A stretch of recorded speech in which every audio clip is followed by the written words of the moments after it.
Assalamualaikum warahmatullahi wabarakatuh. Alhamdulillah, alhamdulillah, alhamdulillah. Segala puji hanya bagi Allah Subhanahu wa ta'ala. Terima kasih Bapak Ibu, adik-adik yang dirahmati Allah Subhanahu wa ta'ala, telah meluangkan waktu untuk menghadiri majelis di pagi hari ini. Semoga keberkahan, rahmat, hidayah Allah berikan kepada kita semua. Amin amin ya rabbal alamin. Sebelum kita mulai acara pengajian, kembali saya ingin mengingatkan bahwa saya di sini tidak mengaku sebagai guru, ya. Tolong diingat. Karena guru kita yang hakiki, dialah yang mempunyai ilmu itu sendiri, dikatakanlah Tuhan, yang mempunyai nama kebesaran Allah Subhanahu wa ta'ala. Jadi di sini kita bersama duduk belajar melalui Rasulullah.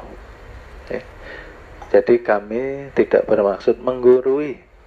Kami hanya menyampaikan risalah Tuhan.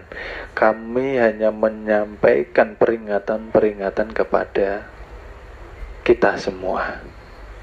Peringatan dari Allah Subhanahu wa ta'ala, seperti dalam firman-Nya di dalam Al-Quran. Jadi mari kita belajar bersama, ya. Tidak ada guru di sini, sama. Saya pun juga masih belajar, ya. Itu yang pertama. Terus yang kedua, kita sebagai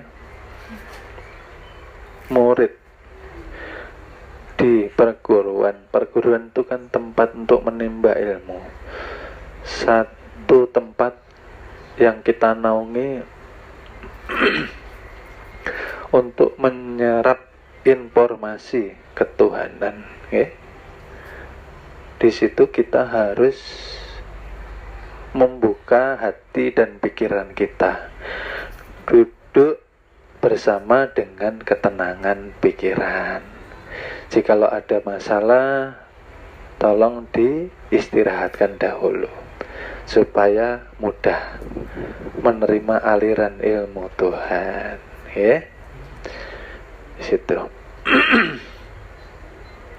Dan di sini kita akan terus menyampaikan apa yang disampaikan para nabi dan para rasul yang menyatakan kalimat tauhid yang harus dipahami umat.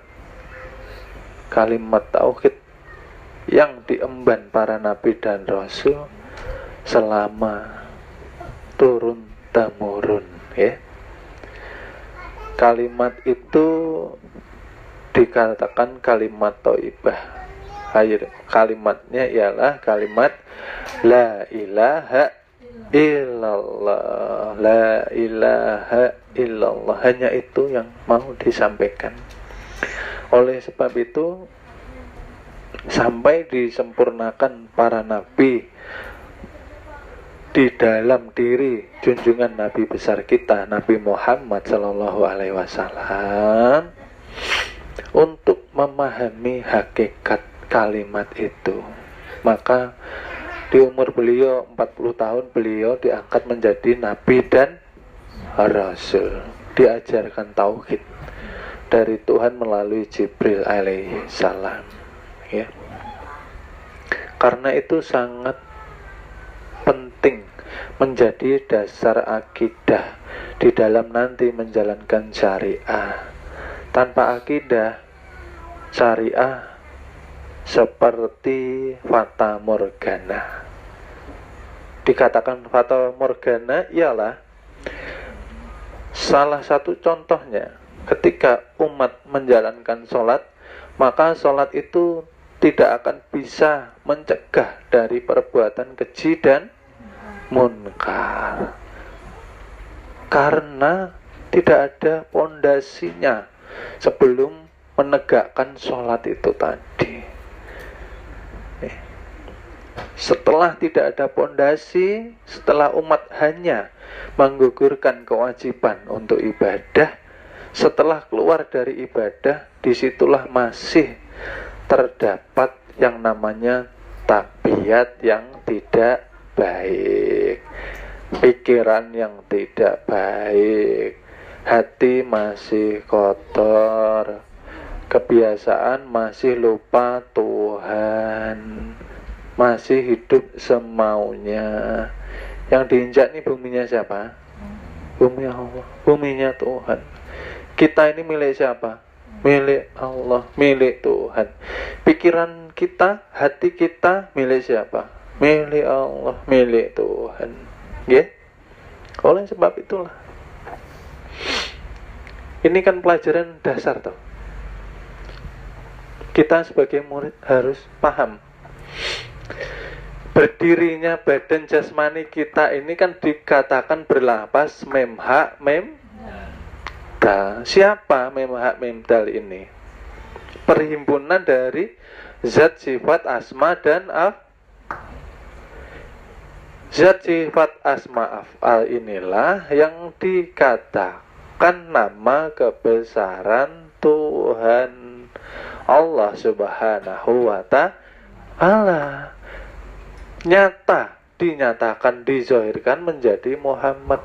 Muhammad mengandung 7 sifat. 7 sifat inilah sifat Tuhan yang zohir. Zohir itu nyata, nyata itu tidak tersembunyi. Adanya mata karena ada sifat penglihatan, dan seterusnya. Ini punya Tuhan, bukan punya kita. Oleh sebab itulah ini amanah. Penting sekali untuk mengenal diri, agar kita mengetahui jati diri kita ini hanya mengemban amanah. Kita tidak mempunyai kuasa. Kan dikatakan manusia itu lemah. Kenapa kita kok berkuasa? Kita hanya diberi amanah berkuasa. Makanya tidak boleh berkhianat. Tapi yang terjadi, banyak manusia yang berkhianat pada Tuhannya.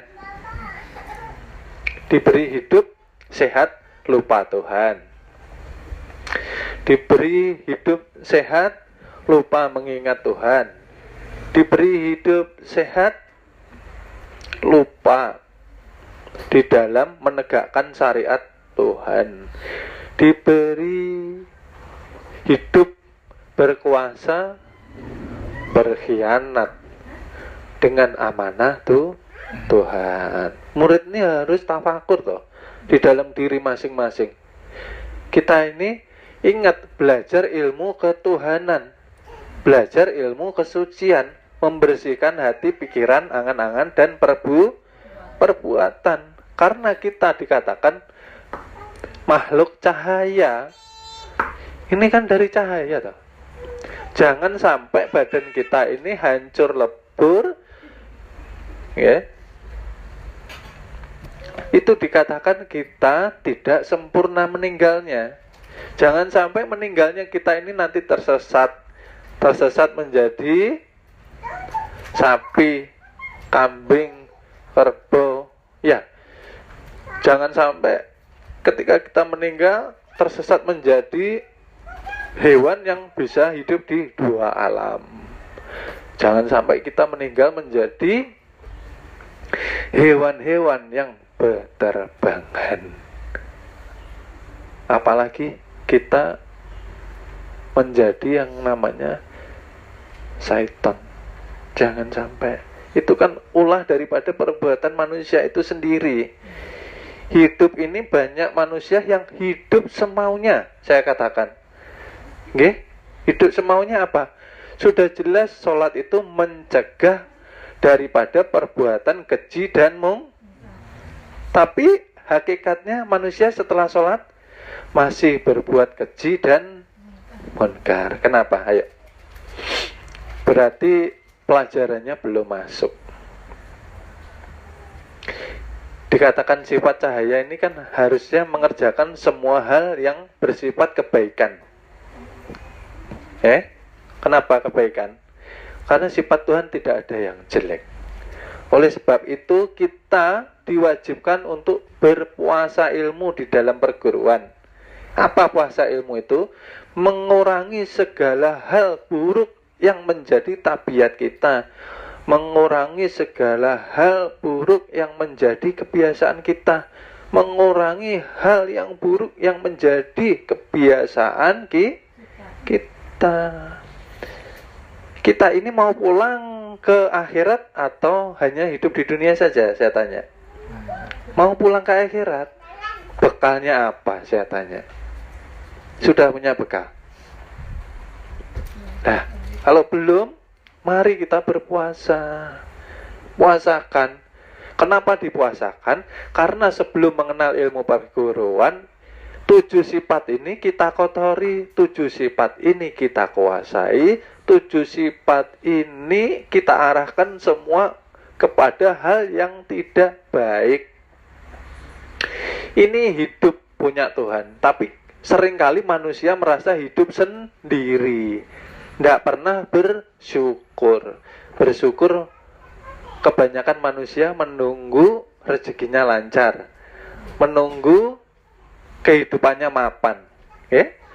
Nanti aku kalau sudah mapan baru aku mau sholat. Kalau nanti hutang-hutangku lunas baru aku nanti bisa khusyuk. Biasanya kan gitu ya. Nanti aku kalau aku sembuh dari sakitku, ya Allah, aku berjanji aku akan ibadah tekun kepadamu. Giliran disembuhkan, ya Allah, ya Rabbi. Harusnya kita dihidupkan itu banyak bersyukur, ya. Di mana toh letak bersyukur itu? Di perguruan. Mengisi keluar masuknya napas kita dengan ibadah. Karena tanpa kita sadari, manusia itu tidak ada yang pernah hidup di detik sekarang. Apa yang saya maksud? Tidak pernah hidup di detik sekarang. Banyak manusia duduknya di majelis, pikirannya keluar. Seperti itu. Banyak manusia yang ketika perutnya lapar, ingin makan, setelah makan pikirannya keluar. Seperti itu. Banyak manusia yang tidak pernah merasakan kesyukuran detik sekarang. Itu yang perlu kita jalani. Detik ini bersyukurlah. Jangan memikirkan esok. Esok itu urusan Tuhan. Yang kemarin itu sebagai pelajaran. Jadi kenapa manusia kok khawatir, manusia kok was-was, manusia kok ketakutan dengan masa depan? Berarti ada yang salah dengan silaturahminya kepada Tuhan.